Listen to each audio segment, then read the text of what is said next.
পিচ্চিরা আজকে তোমাদের জন্য নিয়ে আসলাম একটা গরম গরম ট্রিক্স ডিফারেন্সিয়েশনের।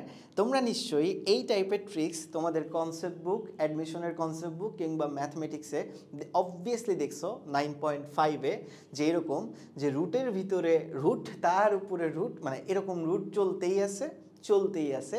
ধরো এফ অফ এক্স যদি থাকে, প্লাস দিয়ে রুট দিয়ে আবার একটা এফ অফ এক্স, এইভাবে চলতে আছে।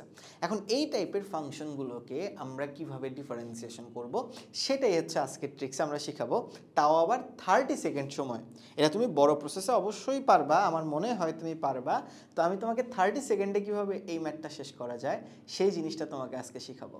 তো চলো তো দেখি এই টাইপের ফাংশনগুলো আসলে কীরকম।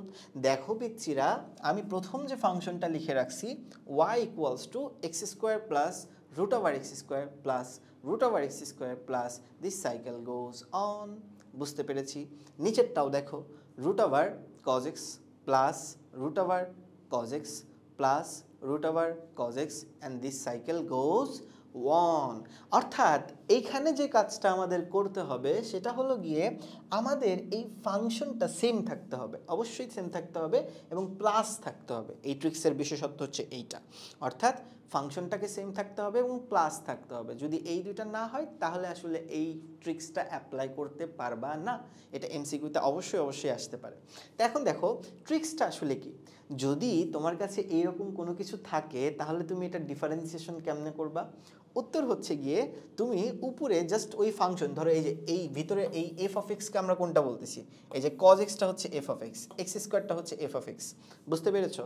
তো তোমাকে যে কাজটা করতে হবে, উপরে হচ্ছে ওই এফ অফ এক্সের অন্তরীকরণ করতে হবে এবং নিচে যে কাজটা করতে হবে 2y মাইনাস 1 লিখতে হবে। সিম্পল। উপরে যে কাজটা করতে হবে এফ অফ এক্সের অন্তরীকরণ লিখতে হবে, নিচে যে কাজটা করতে হবে 2y মাইনাস 1 লিখতে হবে। ঠিক আছে? y হচ্ছে পুরাটা, y কিন্তু জাস্ট তোমার এফ অফ এক্স না, y হচ্ছে পুরাটা। ঠিক আছে? তাহলে চলো এই সূত্র দিয়ে আমরা এই দুইটা ট্রিক্স করে ফেলি। ঠিক আছে পিচ্চিরা? তাহলে চলো দেখো, প্রথমটার যদি অ্যান্সার আমি বের করতে চাই, প্রথমটার ডিওয়াই বাই ডিএক্স কী হবে? আমি কি বললাম পিচ্চিরা? নিচে হবে 2y মাইনাস 1, উপরে কি হবে এফ প্রাইম এক্স, মানে এফ অফ এক্সের ডিফারেন্সিয়েশন। তাহলে তুমি নিশ্চয়ই জানো এক্স স্কোয়ারের ডিফারেন্সিয়েশন হচ্ছে 2x, এটা কানার ভাই অন্ধও জানে, তাই না ভাইয়া বল? এক্স স্কোয়ারের ডিফারেন্সিয়েশন হচ্ছে 2x এবং আমরা জানি নিচে কি হবে 2y মাইনাস 1, অর্থাৎ y তুমি হচ্ছে পুরাটা, লেখার তো দরকার নাই। বুঝতে পেরেছো নিশ্চয়ই? কত সোজা, মানে 30 সেকেন্ডও তো লাগে না, 5 সেকেন্ডের মধ্যেই হয়ে যায় আর কি। বুঝতে পেরেছো? এগুলো আসলে কিন্তু ভাইয়াকে একটা থ্যাংক ইউ দিতে হবে যদি এখান থেকে শিখে থাকো। তাহলে চলো 2 নাম্বার অঙ্কটা যদি একটু করি। 2 নাম্বার ম্যাথে দেখো তোমার ফাংশনটা কোনটা? Cos X. তাহলে যদি আমি এখানে ডিফারেন্সিয়েশন বের করতে চাই তাহলে আগের মতোই উপরে কি করতে হবে? কজ এক্সের অন্তরীকরণ করতে হবে। অ্যান্ড আমরা জানি কজ এক্সের অন্তরীকরণ হচ্ছে মাইনাস সাইন এক্স, আর নিচে যে কাজটা করতে হবে 2y মাইনাস 1। মানে এত সোজা ভাই একটা জিনিস হয়? এগুলো করানো মানে তোমাদের অসম্মান করানো। বাট আমি জানি তুমি এগুলো পারবা। ঠিক আছে? পারবা না পিচ্চিরা? অবশ্যই পারবা। এত সোজা ট্রিক্স কেউ ভুলবে না পিচ্চিরা, তোমরাও ভুলবে না ইনশাল্লাহ।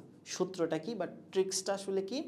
ফাংশনটার প্রাইম হচ্ছে, মানে বড় ডিফারেন্সিয়েশন উপরে থাকবে, নিচে হবে 2y মাইনাস 1। আর ফাংশনটার বিশেষত্ব, এই ট্রিক্সটার বিশেষত্ব হচ্ছে রুট থাকবে অনেকগুলা এফ অফ এক্স, অর্থাৎ সেম ফাংশনের প্লাস থাকবে বারবার। ঠিক আছে? এখানে এক্স স্কোয়ার থাকতে পারে, সাইন এক্স থাকতে পারে, কজ স্কোয়ার থাকতে পারে, যা খুশি তাই থাকতে পারে। এখন তোমাকে তো আমি শিখাইলাম ট্রিক্স, নিশ্চয়ই তুমি ফুল নিয়মে করে ভাইয়াকে জানাবা। আজকে পর্যন্তই, খুদা হাফেজ।